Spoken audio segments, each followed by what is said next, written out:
Good morning student. आज हम 10th standard NCERT subject Hindi का लेसन नंबर 2 पढ़ रहे हैं। इससे पहले मैंने आपको इस चैप्टर के बारे में हमने 2-3 पैराग्राफ पढ़ लिए थे।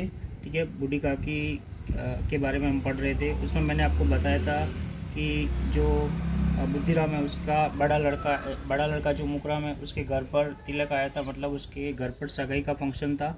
तो वहाँ पर जो रसोई बन रही थी उसकी जो सुगंध आ रही थी, तो किस तरह से बूढ़ी काकी के ऊपर उसकी स्थिति होती है उसके बारे में पढ़ा था। अब आगे बढ़ते हैं। बुद्धिराम की पत्नी रूपा उस समय कार्यभार से परेशान हो रही थी। जो घर में फंक्शन था उसकी वजह से बुद्धिराम की जो वाइफ है या जो उसकी पत्नी है रूपा, उस समय उस पर वर्कलोड था, कार्यभार से परेशान हो रही थी। कभी इस कमरे में जाती, कभी उस कमरे में जाती, कभी वो इस कमरे में जाती, कभी उस कमरे में जाती, कभी कढ़ाई के पास में जाती, कभी भंडार में जाती। मतलब उस पर वो इतना प्रेशर था, इतना वर्कलोड का प्रेशर था कि उसको कुछ भी समझ में नहीं आ रहा, स्थिति को हैंडल कर रही थी।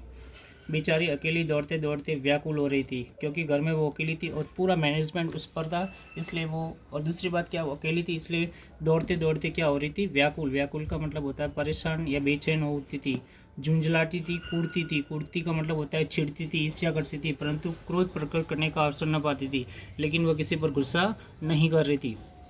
इस अवस्था में उसने बूढ़ी काकी को कड़ा के पास बैठे देखा तो जल उठी। अब आगे की जो स्थिति है उसके बारे में बताया गया। इतना सब होने के बाद में जब वह इस अवस्था में, पूरी इस सिचुएशन में वह देखती है कि बूढ़ी काकी जो कड़ा थे उसके पास आकर के बैठ जाती है, तो वो अपना आपा खो बैठती है और उस पर क्या, उसका जो क्रोध है वो रोक न सका। जिस प्रकार मेंढक केंचुए पर झपटता है, आपने देखा होगा जो मेंढक है वो केंचुए पर झपटता है, उसी प्रकार रूपा है वो बूढ़ी काकी पर झपटी और उन्हें दोनों हाथों से झटक कर बोली, और दोनों हाथों से उसको पकड़ करके झटक करके बोली कि ऐसे पेट में आग लगे, पेट है या भाड़। यानी कि जो बूढ़ी काकी को भूख लगी थी उसके बारे में वो कह रही है कि ऐसे पेट में तो आग लगे, पेट है या बहुत बड़ा बाड़ है, मतलब बर्तन है। कोठरी में बैठते हुए क्या दम घुटता था, यानी कि चुपचाप अपनी कोठरी में बैठते हुए उसको क्या दम घुट रहा था, सांस चढ़ रही थी। अभी मेहमानों ने नहीं खाया, भगवान को भोग नहीं लगा, तब तक धैर्य न हो सका। वो कह रही है कि अभी तो मेहमानों को ने भी खाया है, नहीं खाया है, और भगवान को भी भोग चढ़ाना बाकी है, तब तक ये सहन नहीं कर सकती, हिम्मत नहीं रख सकती थी। बूढ़ी काकी ने सिर उठाया, न रोई न बोली, लेकिन बूढ़ी काकी को पता था कि वह कहीं ना कहीं गलत है, इसकी वजह से उसने न कोई सिर उठाया और न कोई रोई न कोई बोली, चुपचाप रेंगती हुई अपनी वो कोठरी में जा कर के बैठ गई। भोजन तैयार हो गया, आंगन में पतले पड़ गई और मेहमान खाने लगे। अब भोजन तैयार हो चुका था और जो आंगन था उसमें पतले यानी कि प्लेटें बिछाई गई और मेहमान उस भोजन को खाने लगे।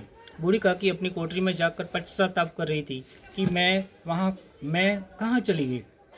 जो बूढ़ी काकी है उसको अपनी गलती का पता चलता है और वो पश्चाताप करती है, और अब वो मन ही मन सोचती है कि मैं कहाँ चली गई। उन्हें रूपा पर क्रोध नहीं आया, और बूढ़ी काकी को रूपा पर क्रोध नहीं आया, अपनी जल्दबाजी पर दुख था, अपनी उतावल या अपनी जल्दबाजी को उसको बहुत दुख था। सच ही तो है, जब तक मेहमान लोग भोजन न कर सके घर वाले कैसे खाएंगे। और वह मन ही मन सवाल कर रही है कि सच ही तो है कि जब घर पे इतना बड़ा फंक्शन चल रहा है, उसमें जब तक मेहमान लोग भोजन न कर लगे घर वाले कैसे खाएंगे। मुझसे इतनी देर भी रहा न गया, और वो कह रही है कि मुझसे इतनी देर भी रहा न गया, मतलब मुझे सहन करना चाहिए थी, अपने भूख को काबू में रखना चाहिए था। अब जब तक कोई बुलाने ना आएगा न जाऊंगी। अब वो अपने मन ही मन सवाल कर रही है कि अब जब तक मुझे कोई बुलाने नहीं आएगा तब तक मैं नहीं जा